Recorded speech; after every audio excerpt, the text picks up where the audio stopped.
은혜 받으실 하나님의 말씀은 로마서 12장 9절에서 14절 말씀입니다. 로마서 12장 9절에서 14절 말씀입니다. 신약 257면 전후에 있습니다.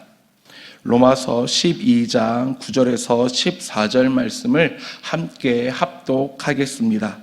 사랑에는 거짓이 없나니 악을 미워하고 선에 속하라. 형제를 사랑하여 서로 우애하고 존경하기를 서로 먼저 하며 부지런하여 게으르지 말고 열심을 품고 주를 섬기라. 소망 중에 즐거워하며 환난 중에 참으며 기도에 항상 힘쓰며 성도들의 쓸 것을 공급하며 손 대접하기를 힘쓰라. 너희를 박해하는 자를 축복하라. 축복하고 저주하지 말라. 아멘. 할렐루야. 우리 아버지 하나님은 사랑이십니다. 그 하나님은 여러분과 저를 사랑하십니다. 또한 그 하나님은 여러분과 저를 위한 놀라운 계획을 갖고 계십니다. 10월 2일 목요일 새벽 기도를 통해서 다시 한번 저와 여러분이 우리 주님의 풍성한 사랑을 체험하시고 또 우리를 향한 놀라운 계획을 발견하게 되시기를 주 예수 그리스도의 이름으로 축복합니다. 저는 봉독한 말씀을 중심으로 특별히 10절 하반절에 있는 말씀인데요, 서로 먼저 사랑하라 라는 제목으로 여러분과 함께 은혜를 나누기 바랍니다. 한번 저를 따라해 주실래요? 서로 먼저 사랑하라. 서로 먼저 사랑하라. 로마서는 아주 어렵다고 하지만 사실 우리가 자세히 보면 우리에게 꼭 필요한 말씀이고 일제 살아가고 있는 말씀이에요. 사도 바울이 항상 서신을 쓸 때 그렇듯이 항상 전반부는 이론이나 교리 부분을 나누고요, 후반부는 실천이나 생활 부분을 나눠요. 로마서는 11장까지가 교리 부분이에요. 이론에 대한 거예요. 그 핵심이 뭐냐면 이신득의, 이신칭의, 오직 의는 믿음으로 말미암아 산다는 거죠. 행위로 구원받지 않는다는 거예요. 행위는 뭐냐? 이제 생활에 나오는데 이건 구원받은 자들의 증거로 나오는 것이다 라고 말하고 있어요. 그 다음에 12절부터 이제 실천편, 생활편을 말하는데 이 12장이 이제 다음으로 넘어오는 핵심적인 내용이죠. 어제 나눴던 12장 1절로 8절까지는 뭐냐면 이제 실전에서 제일 중요한 게 예배인데, 예배는 형식적인 예배가 아니라 영적인 예배가 중요하다는 거죠. 즉 내 삶을 드리는 예배가 되어야 한다. 그리고 그 다음으로는 서로를 섬기는데 은사대로 섬겨야 한다. 저와 여러분 각자에게 은사가 있는 줄로 믿습니까? 예수를 믿으면 나는 은사가 없다고 말했지만 그렇지 않아요. 하나님께서 적어도 한 가지 이상의 은사를 주셔요. 그래서 그 은사대로 섬기라는 거죠. 은사에 맞지 않게 섬기면 피곤하기도 하고 짜증나기도 하고 열매가 맺혀지지 않기도 하고 낙심되고 실망할 수가 있어요. 그런데 이 은사를 가지고 내가 주를 섬기면 기쁨이 있고 만족이 있고 열매가 맺혀요. 은사를 간단히 세 가지로 본다면 제일 먼저 내가 제일 좋아하는 걸 하셔야 돼요. 여러분 각자 좋아하는 게 다르잖아요. 뭐 팀플레이, 개인플레이, 액티비티, 뭐 조용히 있는 거, 뭐 펜 쓰는 거, 실제로 일하는 거 다 다른데 좋아하는 게 있을 거예요. 좋아하는 거. 근데 두 번째는 잘하는 걸 해야 돼요. 잘하는 거. 사람마다 잘하는 게 달라요. 어떤 손을 잘 쓰고 발을 잘 쓰고 머리를 잘 쓰고 마음에 그 긍휼히 베푸는 마음으로 잘하는 거였어요. 세 번째는 주위 사람들이 추천해 주는 거. 집사님, 권사님은 이거 하면 참 잘할 것 같아요. 그게 우연히 나오는 말이 아니거든요. 그 사람이 가만히 보니까 객관적으로 저거 하면 참 잘하겠어. 그래서 이 세 가지가 합쳐지면 그게 10중팔구 은사예요. 좋아하는 거, 잘하는 거, 추천하는 거. 여기에 맞춰 할 때 확률적으로 우리가 가장 크게 기쁨을 누리면서 열매를 맺을 수 있는 거예요. 그래서 이제 은사대로 섬겨라. 그 다음에 이제 오늘 말씀 뭐냐면 사랑하라는 거예요. 사랑하는데 어떻게 사랑하죠? 서로 먼저 사랑하라. 근데 사실 이제 돌이켜보면 먼저 서로 사랑하는 거예요. 사랑의 핵심은 그거예요. 누가 시켜서 올 때까지 기다리면 사랑이 아니에요. 내가 먼저 해야 돼요. 그리고 서로 하는 거예요. 저 사람은 주는데 나는 안 준다든지, 반대로 나는 주는데 저는 안 받는다면 참 사랑의 안타까움이죠. 서로 먼저 하는 거예요. 그 다음에는 나누라는 거예요. 나에게 갖고 있는 것을 필요한 사람을 통해서 나눠주는 것이죠. 이 말씀이 이제 내일의 말씀까지 이어지게 됩니다. 이것을 우리가 이제 그림을 이제 그려놓고 오늘 말씀을 보는 거예요. 오늘은 이제 예배에 대해서, 은사에 대해서 지나가고 그 다음에 사랑에 대해서 어떻게 서로 상할 것인가에 대해서 얘기를 합니다. 9절 보면 사랑에는 거짓이 없나니 악을 미워하고 선에 속하라. 사랑의 특징이 나와요. 먼저 거짓이 없어야 돼요. 두 번째, 악을 미워한다. 미워한다는 것은 거부한다는 거예요. 받아들이지 않는다는 거예요. 그 다음에 선에 속한다는 말은 원래적인 의미는 풀로 붙인다는 거예요. 그러니까 바짝 매달리고 붙는 거죠. 그러니까 악을 버리고, 악은 모양이라서 버리고 선에 매달리는 것이 진정한 사랑이라는 것이죠. 이 뭘 말씀은 사실은 어찌 보면 굳이 설명이 필요 없을 정도로 구체적인 단어가 많이 나와요. 그래서 이제 하나 생각하는데 그 가장 핵심되는 게 사랑이라는 것을 기억하면 좋겠어요. 위선, 가장 없이 진실하게 사랑하라는 거죠. 그러면서 조금 더 확장돼서 10절에 형제를 사랑하여 서로 우애하고 존경하기를 서로 먼저 하라. 이 형제를 사랑한다는 말이 영어의 필라델피아, 우리가 필라델피아가 이제 그 형제 사랑의 도시, City of Brotherly Love라거든요. 형제 사랑입니다. 우애는 좀 더 말하면 부모님과 자식 간의 사랑이에요. 부모님의 자식을 사랑하듯이 사랑해 주는 거예요. 부모님이 자식을 사랑할 때는 조건이 있을까요, 없을까요? 조건이 없잖아요. 덮어주고 안아주고 용서해 주는 거예요. 그런 사랑을 하라는 것이죠. 그런데 존경하기를 먼저 하라는 것이죠. 존중해 주고 인정해 주는 거예요. 존경이라는 말은 좀 더 원어적으로 한다면 존중에 가까워요. 존경은 모든 사람이 다 존경받지는 않죠. 우리가 주위에 보면 저 사람 참 존경하기 어려운 사람인데 인격적으로 존중을 해드려야 돼요.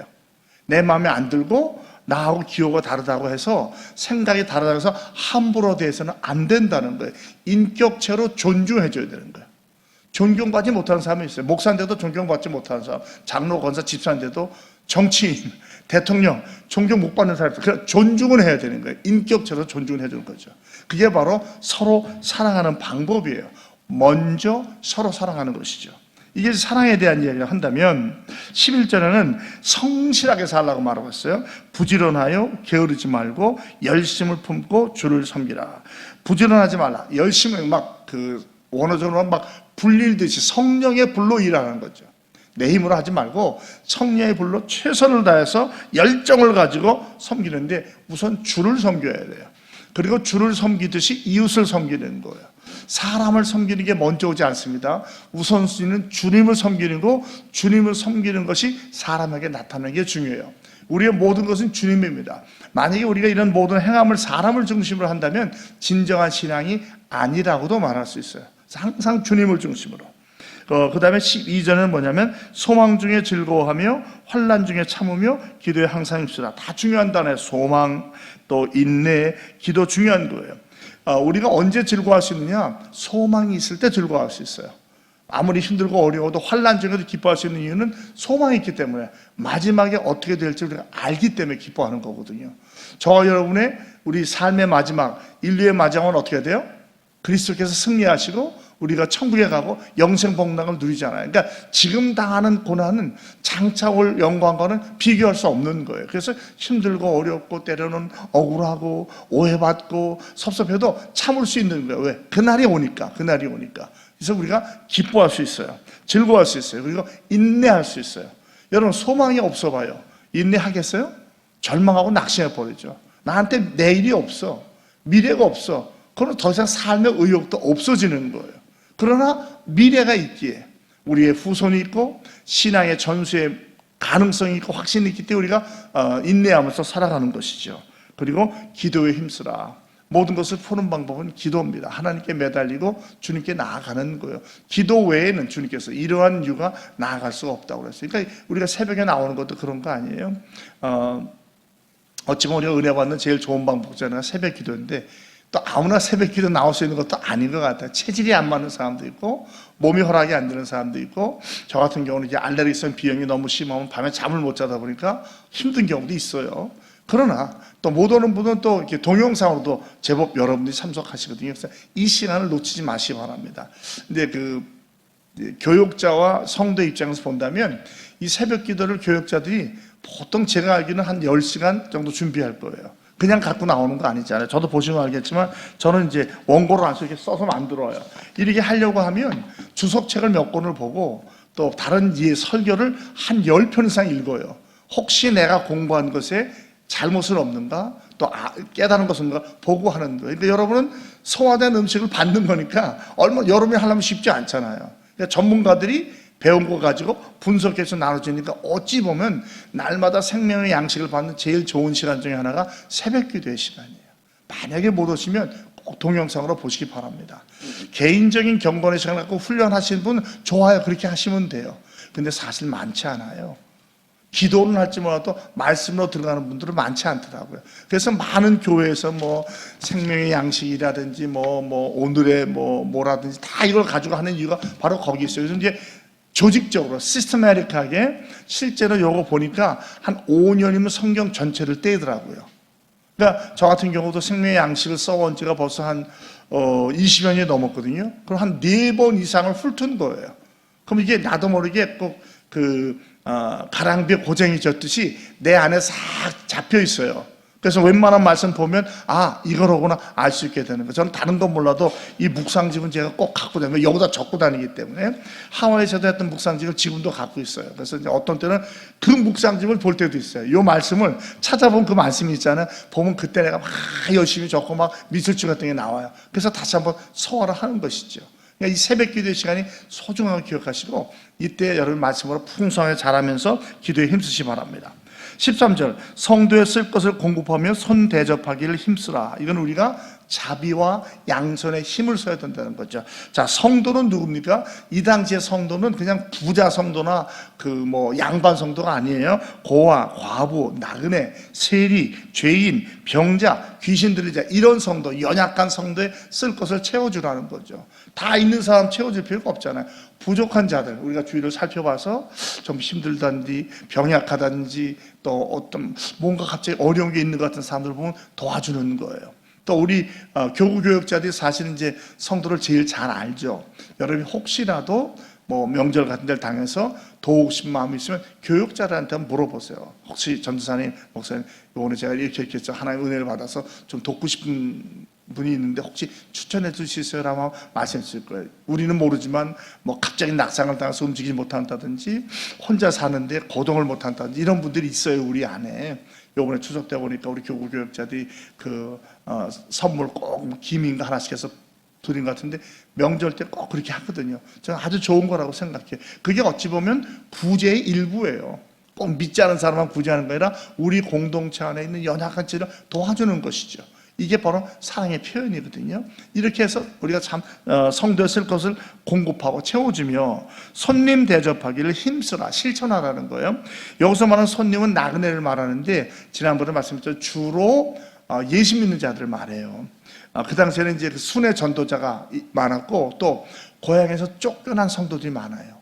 유대 공동체에서 쫓겨난다든지 유대인 중에서 예수 믿는다고 이제 막 이단이라고 그때 취급을 받았으니까 그러면 어떻게 했어요? 못 사니까 멀리 가는 거예요. 그런데 이들이 어느 마을에 저녁 때 들어왔을 때 대개의 경우 갈 데가 없어요. 아는 사람도 없어요. 그럴 때 바로 우리가 그들 도와줘야 되는 거죠. 마을 어귀에 나가서 저녁에 해질 때가 되면 오는 그 사람들에게 어디로 가시냐고, 갈 데가 있느냐고, 쉴 데가 있느냐고, 먹을 것이 있냐고 해서 데려가서 쉬게 해주는 거예요. 그걸 열심히 힘쓰라는 거죠. 오늘날과 좀 다르지만 오늘날 같은 경우는 우리가 뭐라 할까요? 부흥 강사라든지 선교사님들 찾아오잖아요. 우리 교회는 참 잘해요. 교회에서 저한테 그걸 항상 배려해 주셔서 일단 오시면 식사를 대접해요. 그 다음에 거마비를 드려요. 그리고 만약에 잘 곳이 없다면 숙소를 제공해 드려요. 이제 이 게스트하우스가 있는 교회에서는 그냥 거기서 모시면 되죠. 저도 이제 사실은 우리 교회가 새성전 지어지는데 4층, 5층은 이제 게스트하우스를 만들고 싶었어요. 그래서 사택도 거기다 두고 한 방 하나짜리 2개, 한 2개짜리 2개 해서 평상시에는 성경 공부하다가 이런 손님이 오시면 굳이 호텔로 모시지 말고 그냥 그런 데 모셔서 며칠씩 주무실 수 있도록 그렇게 했었다는 생각이 드는데 지금 교회 형편이 재정적으로 쉽지 않다고 하는데 제가 있던 하와이에서는 그런 곳이 있었어요. 그래가지고 차도 아예 하나 사놨어요. 중고차를.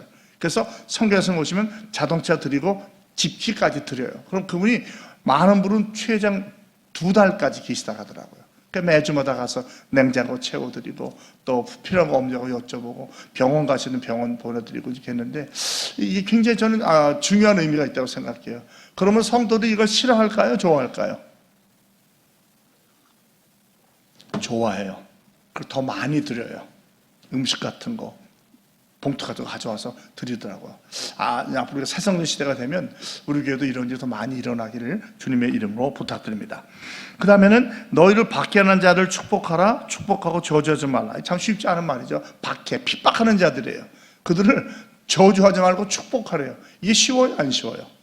쉽지 않습니다. 근데 성경은 하라고 명령하고 있어요. 그러면 우리가 별거 하고 싶지 않고 어려운 것을 명령할 때는 이유가 있겠어요? 없겠어요? 이유가 있는 거예요. 그 이유가 뭐냐면 내가 복을 받기 때문에 그래요. 가장 기본적인 원리로 내가 복을 빌 때에 그들이 복을 받을 자격이 없다면 그 복이 누구한테로 와요? 나한테로 돌아오게 돼 있어요. 그러니까 우리는 저주할 필요가 없어요. 다 축복하는 거예요. 받을 사람이면 받을 것이고 그런 사람이면 감사할 것이고 하나님께 감사하든 나한테 감사하든 그렇지 않을 사람들은 그 복이 나한테로 오는 거예요. 그러니까 저주할 필요가 없는 거예요. 미워하거나 싫어할 필요가 없어요. 축복하는 거예요. 축복하고 저주하지 말라고 말해요. 그러니까 종종 우리가 예수 믿는다고 하면서 예습관이 남아가지고 막 화가 나면 막 험한 소리하고 그러잖아요. 전혀 덕이 안 돼요. 도움될 필요가 없어요. 그냥 사랑하고 축복하는, 그게 아니면 입 딱 다물면 돼요. 그게 우리의 성도의 모습입니다. 자, 관용과 긍휼을 베푼다는 얘기인데, 자, 이 말을 다 한마디 말한다 아까 했지만 서로 먼저 사랑하는 거예요. 사랑은 여러 가지로 나타나잖아요. 뭐 축복 기도해 주는 거, 필요를 채워주는 거, 손님 대접하는 거, 뭐 기도해 주는 거, 이 모든 것이 사랑으로 나타나는 거예요. 사실 기독교의 핵심은 사랑 아니에요? 사랑 빼면 아무것도 아니잖아요. 오늘 말씀 보면 이 사랑에도 그 잘못된 사랑이 두 가지 정도가 나타나요. 그 중에 하나가 뭐냐면 아예 사랑하는 마음이 없이 거짓으로 사랑하는 거예요. 그런 사람들이 있을까요? 없을까요? 있어요. 사랑하는 모든 척 다 해. 구제도 하고 봉사도 다 하는데 내 마음에 사랑이 없어요. 그거는 뭐예요? 가짜 사랑이, 진정한 사랑이 아닌 거예요. 그런 것이 우리가 조심해야 될 거예요. 우리 가운데 혹시 그런 가짜 사랑은 없는가? 내 마음에 사랑은 없으면서 남들이 하니까 나도 척하는 건 아닌가요?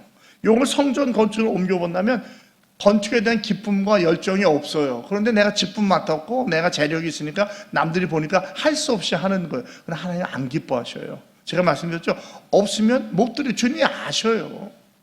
물론 마게도냐 교인들은 없는 가운데 분에 넘치게 드렸기 때문에 큰 복을 받고 칭찬을 받았지만 절대로 그들은 눈치 보고 누가 시켜서 한 분들이 아니에요. 사랑으로 감동으로 하는 거예요. 그렇게 하지 못하면 가짜 사랑이 돼요. 그 다음에 사랑하는 마음이 있긴 있어요. 근데 실천을 못해요. 나는 하는 줄 알고 착각하고 있어요. 마음만 있으니까 됐다는 거예요. 우리가 그렇죠. 사랑은 표현하기 전까지는 사랑이 아니에요. 노래는 부르기 전까지는 노래가 아닌데 안 하는 거예요. 난 있다고만 생각을 해요. 사랑하는 마음이 없는 거는 얘기해보면 분명히 있어요. 근데 그것을 실천하지 않아요. 그건 뭡니까? 참사랑이 아니에요. 거짓사랑이에요. 사랑한다고 착각하고 있는 거예요. 이 두 가지가 우리에게는 위험해요. 가짜 사랑이냐 거짓사랑이냐. 그러니까 내가 항상 사랑할 때, 그래서 이걸 이기는 방법이 뭐냐면 서로 먼저 하는 거예요. 누가 시켜서 하는 게 아니라 내 마음에 감동받으면 하는 거죠. 제가 종종 얘기했죠. 무엇인지 감동받으면 먼저 하는 거예요. 누가 뭐라고 하면 어떡할까? 눈치 볼까? 아니에요. 항상 하는 거예요. 먼저 하는 거예요. 그리고 서로 하는 거예요. 가장 아름다운 것은 서로입니다. 여러분, 사랑을 한쪽을 하는데 한쪽이 안 받아줄 때 그건 무슨 사랑이라고 그래? 짝사랑이에요. 짝사랑. 짝사랑은 슬픈 거예요. 물론 짝사랑의 추억도 아름다워요. 저도 짝사랑 해본 적이 있습니다만은 지금 돌이켜보면 그때는 막 너무 마음이 아프고 힘들었지만 그것조차도 저한테는 좋은 추억이 돼요. 그러나 진짜 사랑은 뭐예요? 우리 아내하고 서로 사랑해서 결혼한 거거든요. 지금도 서로 사랑하잖아요. 서로 사랑이 참 중요해요. 그러니까 우리 교회 안에서도 서로 사랑이 필요해요. 그러니까 서로 마음을 열고 용서해주고 위로해주고 격려해주는 삶을 살아야 됩니다. 여러분, 우리 몸에서 제일 중요한 데가 어디죠? 우리 몸의 중심은 어디예요? 어느 학생이 물어봤어요. 교수님, 우리 몸에서 제일 중요한 데가 어디예요? 그랬더니 뭐라냐면 제일 아픈 데가 제일 중심이야 그러더라는 거죠. 그러니까 우리 가운데도 연약한 지체, 힘든 지체가 있잖아요. 거기에 많이 신경을 쏟아야 된다는 거예요. 다 밖으로 줬지만 우리 가운데 힘들고 어려운 자는 없는가? 가장 아픈 데가 가장 중심이래요. 근데 상당히 생각하게 하는 말 아니에요? 우리가 생각해서 가장 중심은 뇌, 뭐 심장을 할 때 그분은 그냥 가장 아픈 곳이 중심이에요. 아프면 어떻게 됩니까? 다 그것을 중심으로 살잖아요. 이 손톱 하나 그냥 생긴 손 알아보세요. 모든 게 일로 집중으로 가는 거예요. 한 가족에서 한 식구가 아파와요. 다 거기 중심인 거예요. 막 두통이 심해서 있으면 TV도 함부로 안 보고 라디오도 안 듣고 큰 소리도 안 치고 그 사람 위해서 조심하잖아요. 마찬가지죠. 우리의 사랑이라는 게 그런 거예요. 우리 가운데 연약한 지체가 있고 상처받은 지체가 있다고, 그들 특별히 우리가 이제 기독교에서는 상을 당한 식구들을 위해서 찾아가지고 위로하고 격려하잖아요. 마찬가지입니다. 이제 곧 이제 명절이 다가오는데 우리 주위에 힘들고 어려운 자는 없는가? 내가 또 그들을 섬길 수 있는 기회와 왕국은 없는가? 섬길 수 있다는 건 큰 축복이죠. 받는 것보다 주는 게 더 복이 있으니까. 그런데 서로 먼저 사랑하시기 바랍니다. 혹시 내 안에 내가 생각하고 있는 사랑이 거짓 사랑이나 가짜 사랑은 아닌지, 하지도 않으면서 하는 척하고 있지는 않은지, 아니면 마음은 있는데 실천하고 못한지 아니를 생각해 보면서 정말 사랑을 베푸시고 서로 사랑을 주고받는 이런 삶을 살아가시는 저희들 다 되시기를 예수 그리스도의 이름으로 축복합니다. 하나님 아버지 고맙습니다. 로마서를 통해서 우리가 오직 의인은 믿음으로 말미암아 살리라는 이 신칭의의 교리를 제대로 배우게 하고 이야기하시고, 이제는 그것을 실천하는 데 있어서 또 깨닫게 해주시니 고맙습니다. 우리의 몸을 산 제사로 드리는 영적 예배자가 되게 하여 주시옵시고, 은사를 받은 대로 각양 은사를 받은 대로 섬기며 봉사하게 도와주시고, 또 사랑하되 서로 먼저 사랑하는 우리가 되게 도와주시고, 그것이 구체적인 실천으로 구제로 전도로 선교로 나눔으로 나타나게 하여 주시옵소서. 오늘 하루도 주님과 동행하며 주의 나라와 의를 구하며 깨달은 것을 실천하는 삶을 살게 하여 주시옵소서. 주 예수 그리스도의 이름으로 감사하며 축복하며 기도합니다. 아멘.